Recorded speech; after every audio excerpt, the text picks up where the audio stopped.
Hello everyone, welcome back to our channel. Good morning, good afternoon, good evening. I greet you all according to your time you'll be watching this video. So guys, I have a video here I would like we all to watch. But before then, if you're meeting my channel for the very first time, you're highly welcome.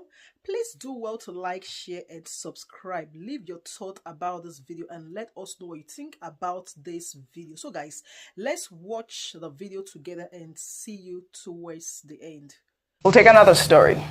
The presidential candidate of the Labour Party, Peter Obi, has challenged the former governor of Enugu State, Chimaroke Nnamani, who accused Obi of projecting ethnic and religious bigotry to show proof where he portrayed such an act.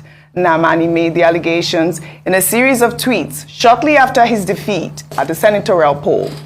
Nnamani accused Obi of using his devious opium served to Christians and to Igbos domiciled in different sections of Nigeria to set the political trajectory of the region 24 years back, and also alleged that Obi used the message of hate, bile, and incitement to subjugate the people of the Southeast. Peter Obi, in response, said that he is the direct opposite of the picture painted by Nnamani, and that he has always championed issue-based campaigns. Obi's statement reads in part, "I find it very shocking that you had to label me as an ethnic and religious bigot, and as one who indulges in a campaign of hatred. In this instance, I like to state unequivocally that I am the direct opposite of what you said in your statement, and what my campaigns have been. I want to believe that my dear older brother must have mistaken me for someone else, because in this campaign, I have consistently championed issue-based campaigns and maintained so, even using illustrations and data to buttress my position, to the extent that I have been accused of using data wrongly, and media houses had to create fact-check desks just to monitor and address issues I raised during campaigns." For that one, he got that right. Yeah. You know that was Peter Obi's rhetoric the whole time.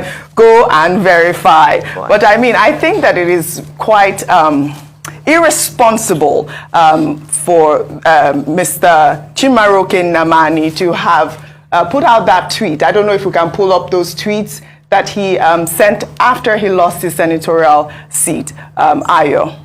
All right, so that's his tweet.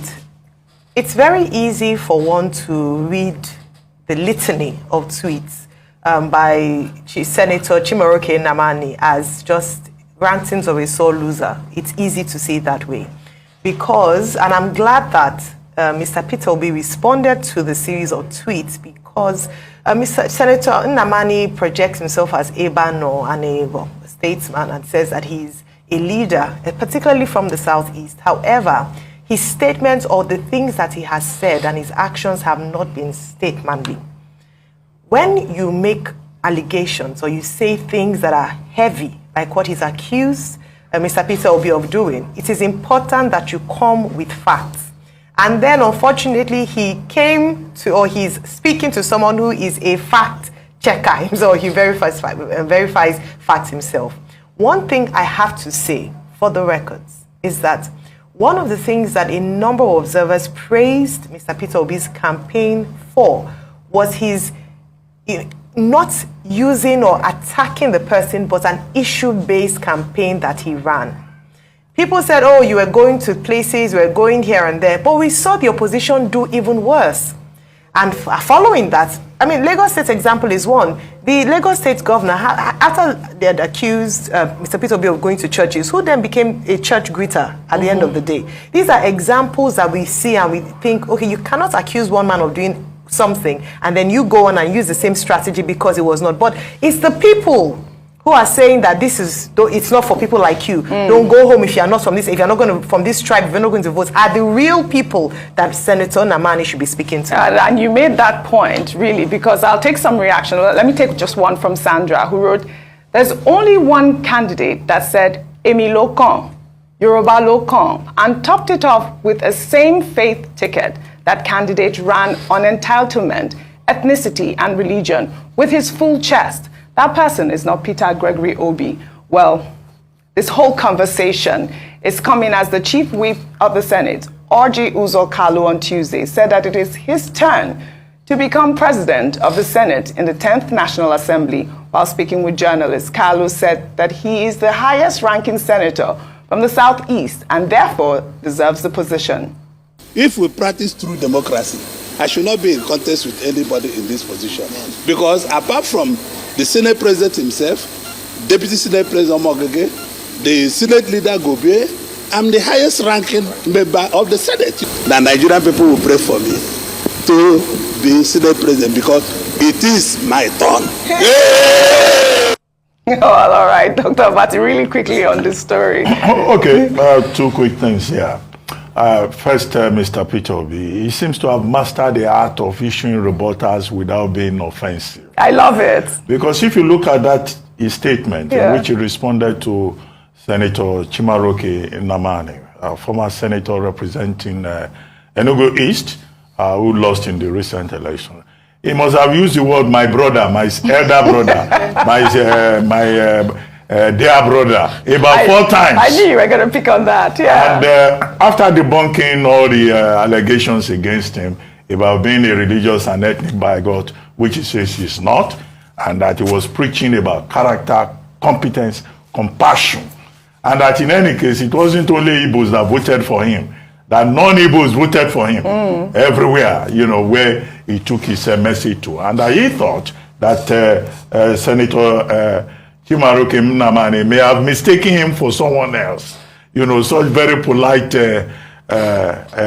insults. And then at the end of the day, he said, well, Senator Chimaroke Nnamani says he needs some lessons in certain aspects of leadership and needs to go back to school. He ended his statement by saying, why do I have to go back to school when I have my dear brother, Senator Nnamani, knows a lot about leadership? Rather than go back to school, I'll come and learn at your feet. Of course, all of that is tongue-in-cheek, but he was able to make his point.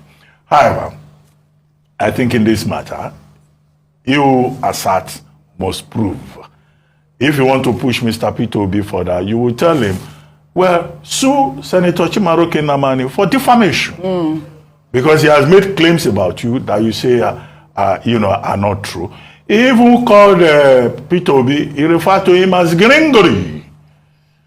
I thought he was going to call him Gringori or Kafo. Gregory. But he said, no, he said Gringori. That's what he wrote, you know, which is also like, you know, a slur, almost dismissing him as a comedian, you know. But what we can just appeal for is that, look, political leaders, people that people look up to, should just try to be very civil with one another. You see there, Peter Gringori Obi, Playing with his middle name. how he has set Igbo political tragedy 24 years back. Not many people will agree with that. If anything, with the obedient movement, he has further promoted, you know, not just Igbo interest, the interest of those who want change in Nigeria, because he consistently said he's not an Igbo, he's not seeking to be Igbo president. He wanted to be president of Nigeria. Now, to go to Senator Kalu, the chief whip of the 9th National Assembly, where he says he wants to be, you know, Senate president, and that in fact the Senate presidency should be brought to Iberi, his community in Abia, and that he should be brought to his family, because as a ranking senator, it is now his turn. Emilokon. You know, so this Emilokon is a confirmation of the nature of Nigerian democracy. I mean, Nigerian democracy is turn by turn.